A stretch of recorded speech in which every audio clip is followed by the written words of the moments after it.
Hey, we're back with Mr. Bill Inmon, who that last name is Inmon, and Bill runs an exciting company called Datavox. They are a purpose-built generative AI platform that converts unstructured data to structured data. Now, unstructured data represents more than 80% of all data available to companies, but because it's unstructured, this data cannot be analyzed or measured, meaning that this whole 80% of information has no voice until now. And whenever people say, well, what do I use AI for? Or use it for images or poems? Well, now Bill has an amazing world-changing application for it. And Bill also has a couple of very interesting books. He has Building the Data Warehouse that talks about multidimensional design, data monitoring, testing, and he has a newer book called Modernizing Medical Research, AI and Medical Records, where we unlock the hidden potential of medical research with cutting-edge data analytics,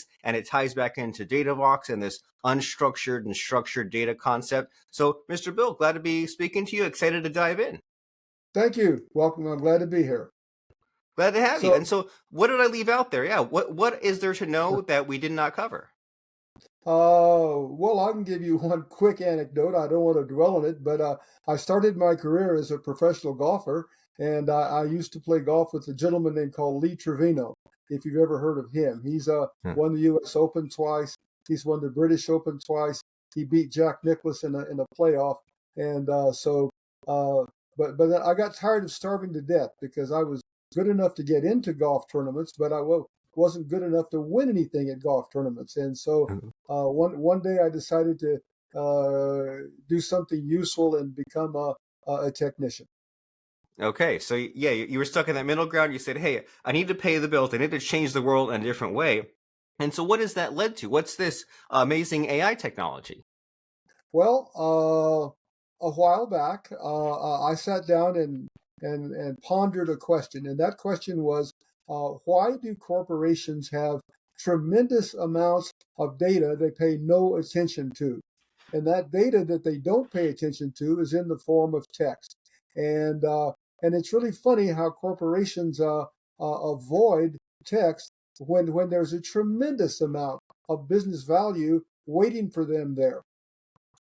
Yes, there is, especially nowadays, right? Like, especially what we're doing right now. We're recording a podcast, and the end result of that will be a transcript with all this text. And even a few years ago, it would just be a mess, right? It would be almost unusable, maybe useful for like keyword search or something. But nowadays, we go and run it through the AI. We make the clips and the headlines and the tweets and the social posts. And it's like, whoa, now we have all these new uses for it. And that's just for me coming from my perspective as a podcaster of having the raw text, the big dump, and then putting it to good use. But my understanding is that this has many applications, especially in saving lives in the medical field. So how does this Datavox solution of yours tie into these big businesses?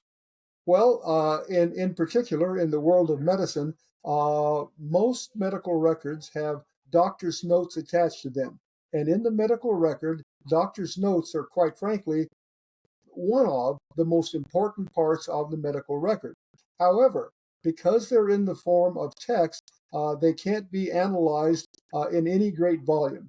I've asked any number of doctors, how many patient's notes do you ever go through in trying to help a patient with a rare condition? And the most number of records any doctor has ever told me they looked at is 25. Well, if you want to look at such things as COVID and cancer and heart disease and diabetes and things like that, you've got to not look at 25 records. You've got to look at 25 million records. And the problem is that with 25 million records, if the records are still in the form of text, you can't analyze them. No human being on this earth can read and make sense of 25 million of anything. You've got to have the computer's aid to be able to look at a huge number of records. And in order to enlist the aid of the computer, you've got to have the records in the form of a database. Now, the kinds of things that you can find in the medical records are patterns. You can start to do correlative analytics on such things as, let's take COVID. Uh, how does COVID relate to smoking? How does COVID relate to taking aspirin?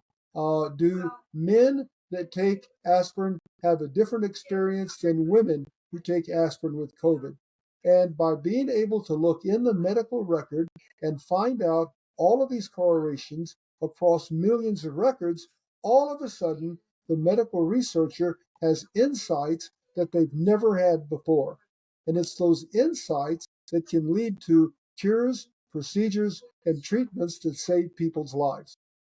Oh, yeah. Well, this is amazing to be able to come to these conclusions and look through all the records and find the correlations and ask those big questions that, as you're saying, otherwise, if you were to go through that sort of thing by hand, like the Earth would be dead, right? The human race would burn out. You die of old age. There's no amount of centuries or thousands of years to get through all of that, but the computer can now with AI, it can crunch the numbers and figure all that out. And so when someone says, all right, so this sounds amazing, I want to hook it into Datavox, like what's that look like? How does someone hook their software into yours?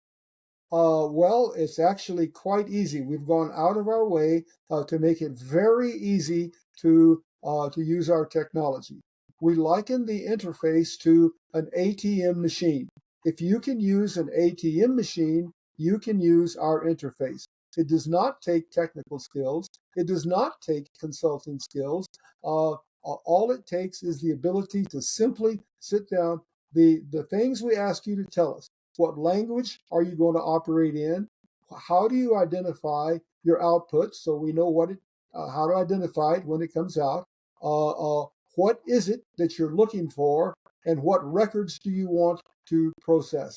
And those are all necessary things in order. But in terms of going into diseases and medications and symptoms and treatments, there's none of that. We've already done that and built it into the product. Well, very cool. And so this solution that we're talking about so far, it's called Datavox.ai, where you think about what's your data telling you, and the 80% of your data is what you can't analyze, and Datavox allows you to measure and monetize this remaining 80%. And as far as the genesis or the motivation for creating it, that's always exciting, right? With software, when you say, I was frustrated, I didn't have a solution for this, it didn't exist, I had to build it. So why did you go about creating this? What was the problem you couldn't solve without it? Well, to be honest with you, it was plain old curiosity. It was saying, gee, corporations sit around today and operate their decision making on 5 to 10% of the data in the corporation.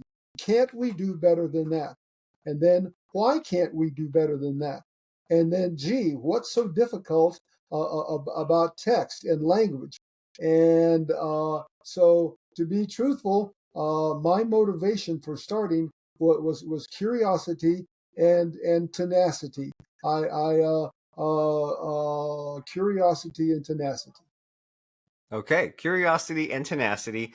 And like as far as this whole like AI revolution that's happened, like I'm always super curious. I use ChatGPT ever since it came out every single day for all sorts of uses. And you hear that, LLMs especially, right? They are all about predictions, probabilities. They've fed it the whole internet. They've done all these computations about like how different words interrelate, and like magic seems to have happened, right? It can write code, it can organize things. And so, as far as someone using Datavox versus some other AI engine or large language model, why should they be using yours? Well, there's actually several reasons. Number one, ChatGPT does a lot of wonderful, interesting things. What it doesn't do is put out a database for you. Number one. Number two, ChatGPT produces what's called hallucinations. And believe me, hallucinations in medical care is not what you want to do. In medical care, if you have hallucinations, you may kill somebody inadvertently. So number one, we don't have hallucinations. Number one. Number two, we produce a database. And so those are the two main reasons why we are different from ChatGPT. Now we are a form of artificial intelligence, but we are quite different from what you would find in ChatGPT. And it's always interesting to think about from a computer and programming perspective when you have the kind of the creativity, so to speak, of making sense of the words, but there's also the guardrails, right? There's those logic layers, and but it also seems like a extremely complex problem to solve, right? To have the leaps in logic, so to speak, that AI gives you, but also keep it constrained and keep it from those hallucinations. And so, as you were building this platform, what kinds of obstacles did you come across? Like, did you have these hallucinations happening in the early versions, or like what did you have to overcome as far as making this a workable solution? Uh, that's actually a very involved question, and I'm going to try to answer part of it, but we don't have time for me to go into all of the details. But number one, you're dealing with language, and language is incredibly complex. We human beings that write and think and speak and listen, we take language for granted. But that's because when and everybody that's listening to here today when they were 1.5 to 2 years old, started to learn a set of rules. The first set of rules was there was a sound, and then a sound has a representation, an alphabet, and then an alphabet can be put into a word, and then a word can be put into a sentence, and a sentence can have meaning. Our brain processes those in the background in an automatic fashion as we're speaking or writing or listening or however we're communicating. Our brain does it without us thinking or even know that we do it.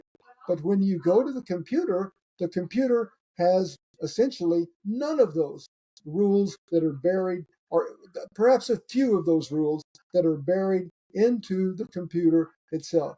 You've got to be able to go in and find out what part of language is necessary for the computer to have at least a rudimentary understanding of language itself.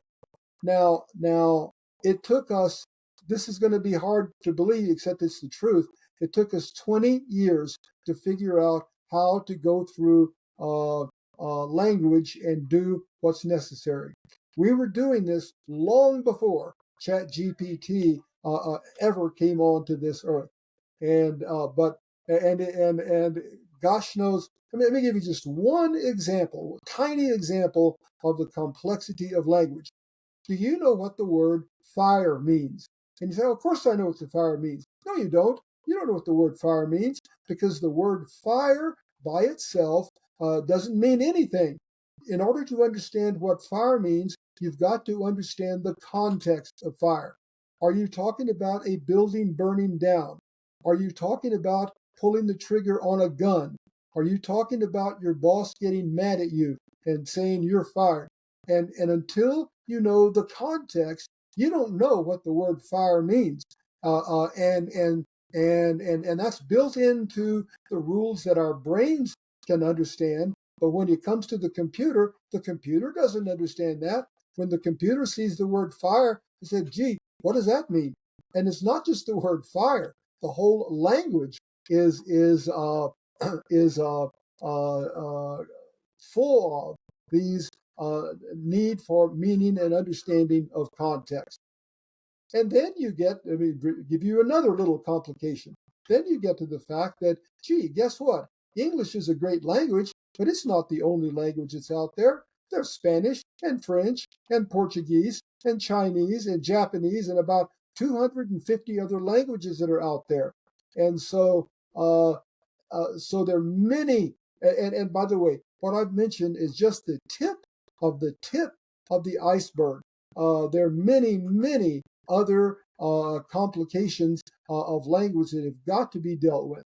So that's a little bit about the struggle of doing this. We've had to myself and the group of people I work with have had to go through as many of these complications and resolve them as best we can in order to achieve making the computer understand what language means. It seems incredibly complex of dealing with the ambiguities, right? Of saying, well, we take for granted all this language that we've learned and all this intuitiveness, but then to go from scratch and teach that to a computer, I mean, it seems like an almost impossible problem to solve, but you've done it, right? You've created Datavox, and I just, my imagination is going wild thinking about what you've created. And also when you walked us through that little bit earlier, when you said like you figure out like this step, right? This criteria, this part of the database structure. You load in all the information. But as you know, with software and computers, the tool can exist and the tool can be great, but it can also be misused or underused. So as far as the many people that have used Datavox for these medical purposes and solve this sort of problems, is there anything that you've seen that maybe goes wrong, like user error or setting it up improperly? Anything that just like frustrates or angers you about the tool maybe not being used to its full potential? Well, you asked a question, and I'll give you the answer. Yes, there are some frustrations. When we started 20 years ago, so actually 21 years ago is when we actually started, we looked at something called NLP, natural language processing, and we tried to make natural language processing work as best we could. Natural language processing we became very frustrated with NLP. So we set out on our own to have a pragmatic solution, and we don't use the way that NLP does it. However, in this world today, when people think of AI, they automatically think of language and NLP, and that's frustrating because I can tell you personally, we went through every functionality that we could find in NLP to try to make it work. NLP, for the purposes of what we do, is not a proper solution. And I don't want to sit here and run down NLP and give you the reasons why, but take my word for it. That's why it took us 20 years to figure out how to go from raw language into a cogent, accurate database. So yes, I get frustrated because I can't tell you the number of people that say, well, gee, I just put my data out there and I put Chat GPT on top of it. No, you don't. That's not the right way to go. And I've had 20 years of experience that tells me why that's not the right way to go. But people have been sold this by the vendors, and one at a time, they're learning that guess what? ChatGPT is not the answer of putting it over a wad of data and trying to make sense of it. And I understand that you have this patented textual ETL. So is that the solution? Is that when ChatGPT or NLP fails, is ETL the way to do it? Well, ETL is our solution and it works. I'm sure there are going to be other solutions. I'm sure there are going to be other people that have other versions of textual ETL. But in today's world, textual ETL works. By the way, we're happy to demonstrate this to people. People say sounds too good to be true. This is like magic. In fact, when people see our demonstration, they say, "Gee, this is like magic," and that's because we don't show everything that's going on underneath the covers. But I mean, we're happy to demonstrate it to anybody that wants to take the time out to look at it. And so what does ETL stand for? And when you demonstrate it, what do people see? Okay, ETLs is a technical term. It stands for extract, transform, and load. That's an old term that's been used in technology, and again, we're 21 years old. And what do people see? In the case of medical records, you tell us what your records you want to have processed are. You push the button, and what comes out is a database with your data neatly organized with text and context. That if you're dealing with text, you must, it's non-negotiable. You've got to deal with context, or otherwise you're fooling yourself to think you're doing anything real. Uh, then what we do is we typically take our database and put it into a standard analytical tool, such as Tableau or ThoughtSpot or Excel, whatever, and then display the results at that point in time. But it's simple to use.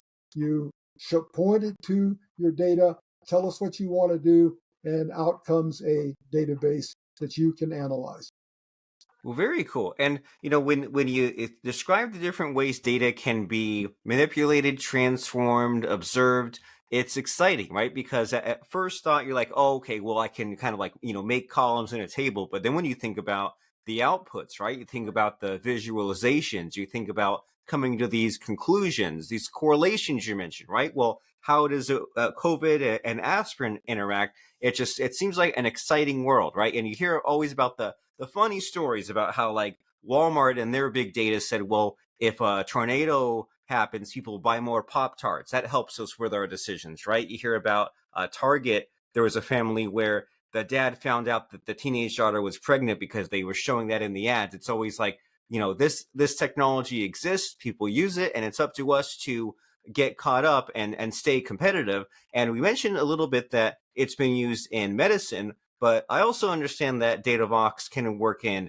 financial services, retail, hospitality, apparel. So, like, what are some other, like, just really amazing, mind blowing use cases for this tool? Well, another one that we haven't really tried to pursue yet, although we're getting ready to, is bank fraud analysis.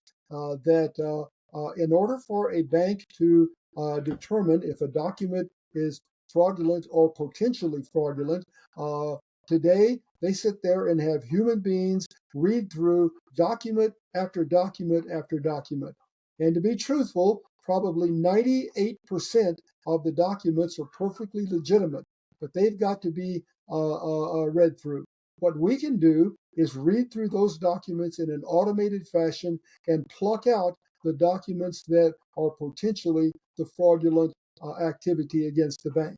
And we do it for a fraction of the time that, when I say a fraction, probably 3 to 4 orders of magnitude quicker than any human being can do it. We do it more accurately than a human being can do it, and we do it for far less money than what the bank is paying to have it done today. So, fraud analysis. However, that's just the tip of the iceberg. Another one is contracts analysis. We can do the same thing for looking at and telling the corporation what's in their contracts. We can do it for warranty claims analysis. We can do it for insurance claims resolution. Anywhere where there's text, being able to substitute the computer for the person is where we fit. Well, very cool. And this is amazing, right? This capability of sorting through thousands, millions, tens of millions of records and prioritizing and finding that tip of the iceberg that then requires the human intervention. It's like when in the early 2000s, when all the news came out about like the NSA and Echelon and like monitoring all the phone calls, all the internet for the purposes of every day, they'd make like one piece of paper of like the top 10 terrorist threats and just be like, there's no way we can comb through all this, but we figure out, hey, what needs attention? And you consider in banking or in any kind of business situation where you say there's so much stuff, but we need to sort out the signal from the noise, then this can really shortcut that and still requires maybe some kind of human factor, at least for now, but we just figure out like what's that 0.01% that someone needs to then look at. And so much amazing possibility, so many uses, but you're the expert here, Mr. Bill, right? You've been at this for 21 years developing this technology. So as far as Datavox and structured and unstructured data, what's the missing question in our conversation? What should I be asking you? I just don't know what to ask you. Well, we could continue this conversation for the next 3 days if you wanted to. Some of the more interesting questions are what are some of the deep hidden complexities that are waiting for you. There are bears in the woods that you don't even know about. Number one. Number two, the marketplace. The marketplace is how do you approach the marketplace and get the message across? That's another whole world of exploration. Another question is why haven't large corporations like Microsoft and IBM and SAP and Oracle, why haven't they taken this approach? Another interesting question is what about the history of all of this? Trying to approach and work with language actually has got a long history. And so, what does that history look like? And what turns were taken that were wrong turns, and what turns were taken were right turns? So, those are some of the many issues that surround trying to use text on a computer. Right. So there's so much to think about. There's so much, like you said, we could talk for days about this, and it's a very complex subject, dealing with language, dealing with text, dealing with all these records. And you hear about all those crazy statistics, don't you, Bill, about how the amount of information in the world like multiplies. You look at like the last just 2 days of information, and it's more than like sometimes months or years ahead of time. Like human knowledge and progress is accelerating, but that's just in the scope of like humanity in general. And if someone out there has a business, they have data, they have unstructured records, and Datavox is a solution that can help them accelerate productivity and solve problems. How does someone know if their company, if their software is a right fit for a Datavox? And if they are, what's the next step? Well, like I said, we are happy to demonstrate what we have. It's very easy to do. It's over the internet. We don't charge anything for it. We're happy to show you now. In order to do that, you've got to be able to share with us some of your data, which, by the way, for healthcare is not a trivial question to ask because in healthcare they can't share their data with you because of the laws of HIPAA. So we have our own legitimate medical records for that purpose. But if you've got data, textual data that you want to use and have shown, we are happy over the internet. They're wonderful over the internet because we don't have to get on an airplane and travel to all parts of the world just to show you. We can show you over the internet once we arrange a time. So that's a and then you can decide for yourself is gee, this is something that might be useful for me, or no, I'm not interested. But the amount of time that takes is half an hour of your life, and so just contact us at Datavox AI, and we're happy to accommodate. The places where we've seen the most immediate low-lying fruit are in medical records, in retailing, listening to the voice of your customer. What are people saying about you on the internet? In corporate contracts, in warranty claims, in insurance processing claims. Those are the ones that we're well versed in operating on.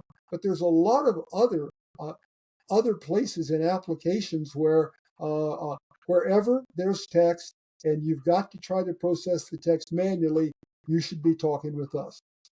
Well, very exciting. And it's great to have this awareness, to know that this exists, this capability to process all this unstructured text and all these different situations that you're mentioning here, right? What are people saying about your company on the internet? What's going on with the life insurance, with the contracts, and just like finding, as you said, the bears in the woods. It's just amazing to think about these problems that can be solved that we previously thought were unsolvable. And you know what, Bill, this whole idea of the 80% and the 20%, it reminds me of like when you write yourself notes or you write a diary or something, and most of it you never look back on, but there's those little tidbits where you're like, oh my gosh, let me go back 5 pages. And I'm so glad I wrote down that one little note because I didn't use all of it, but there's the little tiny nuggets where like, I'm so glad I wrote that one thing down because I needed to go and find it later in like the sea, the ocean of all the extra mess. And so you said that the website is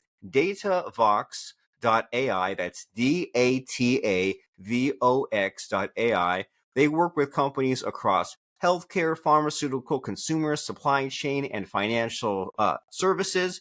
And those companies wanted to perform tests and reveal other things that maybe they didn't even know about. And Datavox is the first commercially available platform that solves this unstructured to structured data problem. They use textual ETL to provide industry-leading visualization and analysis tools to give you the deepest and most meaningful insights into what your data is saying to you. And as you said, Mr. Bill, Datavox.ai, you start that conversation, you provide the demo, and you talk about possibilities moving forward. So as people are checking out Datavox.ai, it's time for the end of the show. It's time for the scary part of the show, where I try to put you on the spot and I ask for a quote or lesson that has served you in life or in business. So what comes to mind for a quote or lesson?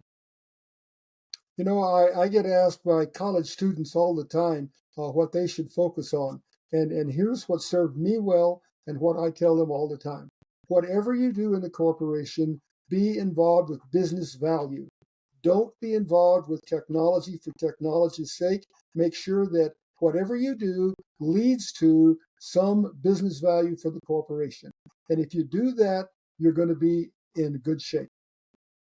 I love it. Business value. And so that way, if what you provide is gone, then that would hurt the business. And when you stay, the business develops and grows. So Mr. Bill Inmon, W.H. Inmon, he has books including Building the Data Warehouse and Modernizing Medical Research, AI, and Medical Records. That's on Amazon. But most importantly, Datavox.ai is what we've been talking about. So go there, check it out right now. They have API integrations. They have white papers. They have subscriptions. They have many different providers who have used it. They love this stuff. They eat, breathe, and sleep this stuff, and they would love to have that conversation to help you make sense of your unstructured data, turn it into a database. That way you can look at it, analyze it, form conclusions, make decisions. It's amazing world we live in, Mr. Bill. Amazing time to be alive. Datavox.ai. And thanks for being here and sharing all of these thoughts and conclusions with us. So thank you.